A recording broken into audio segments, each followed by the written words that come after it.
So I'm also going to start by talking about myself, Lucy Montgomery. I'm a bioeconomy consultant at NNFCC. And I know Iris always likes us to start with, where we've come from and what we've done and how we got here. So basically, I started life in Luxembourg, a small country in Europe. Um, and I think probably like a lot of people who work in sustainability or who work in biology, my career journey started with too much enthusiasm for books about talking animals. And as a kid, I knew I wanted to study biology or environmental science, something like that. And my mum, who works in environmental statistics, or worked, she's retired, used to work in environmental statistics, said, actually, if you want to work in the environment, a degree in environmental science is not that useful. And actually, probably people won't take you seriously. So do chemistry or something like that. We had a lot of back and forth, and eventually we compromised on biology. But when I went to university in Edinburgh doing biology, I hated it. And honestly, I was ready to quit because we kept going to lectures about they dissected cat brains and stuff like that. And I thought, God, why would you do this? Who cares? And or cats. But during my first year, we had a lecture on bacteria that can clean up oil spills. And that was my light bulb moment. And that's what kept me going with a bachelor's in biology. So I changed the focus to biotechnology. And even when it came to the final year project, I sort of swapped with a friend so that I managed to get the only environmental biotechnology project that was going on arsenic biosensors for drinking water. And yeah, after I had some summer jobs while I was there, working in labs, working on sort of environmental microbiology. After I graduated, I actually managed to get a job in my field, which is unheard of. So I worked as a sort of fermentation assistant in a startup that was commercializing industrial enzymes. But even working there, I kind of realized that all the interesting work was being done by other people. So I probably needed some more qualifications to actually do some interesting work. A lot of what I was doing was kind of cooking recipes. And throughout my bachelor's and, through the sort of summer jobs I'd had, and even through this job, I kind of kept asking why aren't we making these things already? What's stopping environmental biotechnology from reaching the world? And I learned a lot about the sort of, how it's not just about the biology itself. It's not just about what the bacteria can do. It's also about how this is technically going to work in a factory, the sort of engineering challenges. And that had been on my mind for years. And so finally, when I decided I wanted to do some more qualifications, I said, right, bioprocess engineering, I want to learn how to do the engineering side of it as well. Then I can do the whole thing. Then I'll be ready to be a proper biotechnologist. So I did an MSc at UCL. And I can confirm it's a really great program. And I would highly recommend UCL if you're interested in bioprocess engineering. Actually, it's biochemical engineering. I've called it bioprocess engineering, but that's not right. Biochemical engineering. Yeah, and I knew that I wanted to do more research so I could get more interesting work. So I ended up doing a PhD in environmental applied technology in Bochum. So that's the University of Natural Resources and Life Sciences, Vienna. And I'm actually still doing it in my free time. What's that? Once I kind of finished the funded part of that, that was on anaerobic digestion and enzymes that break down lignocellulose, and also the sort of fluid behavior of fibrous slurries. So anaerobic digestion is where you use manure and food waste or crop waste to make energy. And actually, a lot of sort of bioprocess engineering uses liquids, whereas this is more like a really fibrous slurry. So there was a kind of engineering side to the research there. And yeah, once that funding ran out, I got some more work basically in the same building, working on gas fermentation. So that's converting carbon dioxide into useful products using bacteria.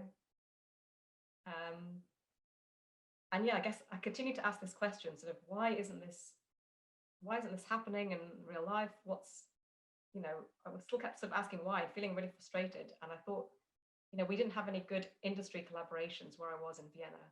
And what I really needed was not something that we as researchers were deciding we wanted to do and then getting the funding for. What we needed is something where you actually had an entrepreneur who wanted to do it. So I wanted to work more closely with industry or more closely with people who were really making it happen. And that's how I ended up as a bioeconomy consultant at NNFCC in York, which is where I am now. I'm a senior consultant now.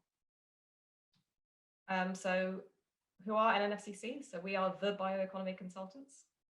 We've been doing it for 17 years as a company. We're based in York, and we provide business advice only on the bioeconomy. So that's our specialist subject. Sorry to disturb you, Lucy. Can you go nearer to the microphone because you're very soft on the... Sorry, I had this problem a few weeks ago and I thought I'd fixed it, or a few days ago. That's better. Yeah, basically what we do is kind of take some of the risk out of the bioeconomy for our clients. And our clients are from industry, so they're investing in something new in the bioeconomy and they need sort of expertise, or they're policymakers, so government, who are wondering how they can stimulate local economies in the best way and how they can actually, how their policy can actually be useful. Or they're researchers or technology developers, and those are the clients I probably work with the most. So I wanted to go through basically what we do using an example of because a lot of the stuff is confidential, but I wanted to use an example of something I'm allowed to talk about, which is a publicly funded project called DAFIA. So basically, my job at the moment is to bridge the gap between the idea and the factory, but not looking at the sort of how you do it, but the sort of market readiness, the legal challenges, the regulatory challenges, working out the right partnerships, working out the kind of skills you need in your team, and working out the sort of financial side of things. So the project that I want to use as an example is a Horizon 2020 project that's ending this year called DAFIA. And we're a consortium of 14 people from across Europe and beyond. And the project does so many different things. It would take too long to explain in a few minutes, but I'm going to focus on one thing that we do in the project, and that's looking at salmon processing residues. So this is the bits that you cut off salmon in the filleting factory. So it's salmon skins, salmon backbones, and sort of guts and innards, viscera. And the aim of this part of the project is to make gelatin, fish oil, and taste neutral protein. So that's a kind of nutritional supplement out of these food grade processing wastes. So this it's not a dangerous animal byproduct, it's still food. So there's no regulatory problem there. And, like commercializing any research result, it's about working out if it's economically feasible, if the intellectual property situation is clear, if the technology could be scaled up, if there are any regulatory issues, and if they're addressable, if the market's ready for you, and if you've got a good entrepreneurial team. And basically, that's what we do at NNFCC. And actually, for this particular product, so for making these products out of salmon processing residues, what we found by talking to companies, so market research, interviewing people, was that actually salmon processing residues are already used for feed. So we might have real trouble getting these processing residues off people. So this is for pet food or for animal feed, so for pigs and stuff like that, especially piglets. We also found out that cold water fish gelatin is a very different gelatin from other types of gelatin, because as the fish survive in cold water, the melting temperature is very low. And for lots of applications, this isn't very useful. So your product might melt, your gummy bears might melt. And also the gelatin, it's quite a busy market. So there's several strong companies that already dominate. And they probably already meet the global need for fish gelatin, especially cold water fish gelatin. So yeah, my big challenge in this project has been to make an exploitation plan that allows all this money that the European Commission has poured into this research to be somehow, made useful. How are we going to commercialize it?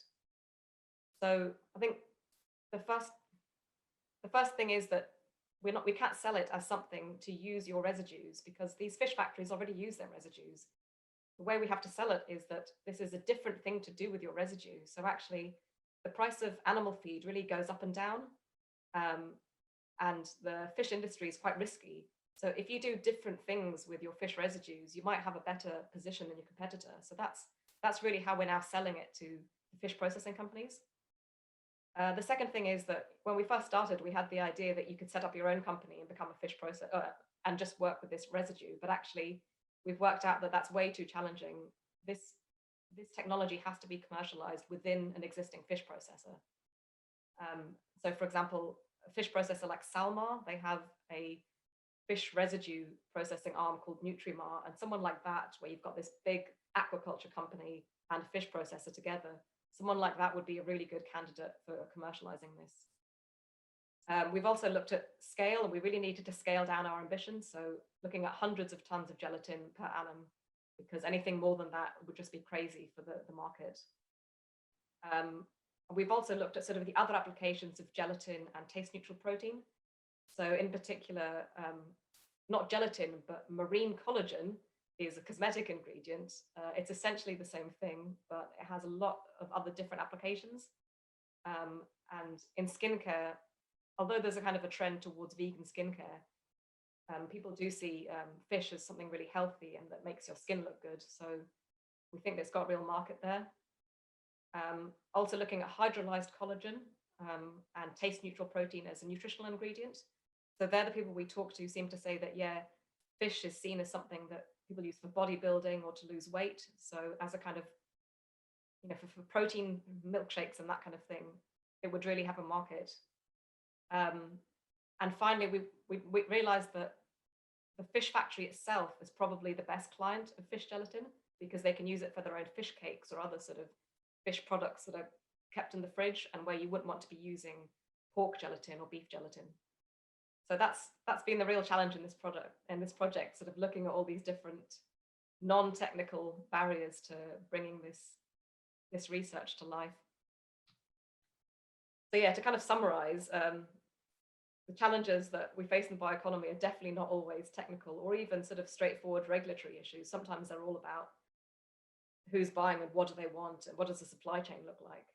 And yeah, the way we got to kind of understanding this business strategy was by just talking to people. So doing market research, talking to customers, talking to other people who were doing similar things. I think I said before, when I talked about my career, that a lot of it's kind of been asking why can't we do it this way, and why isn't this happening yet? And I would say that I'm very much still on that career journey. I still spend most of my days going, why is this so hard? Why can't we just all make more sustainable products in sensible ways using biotechnology? So definitely still on that journey. Yeah, and that's it.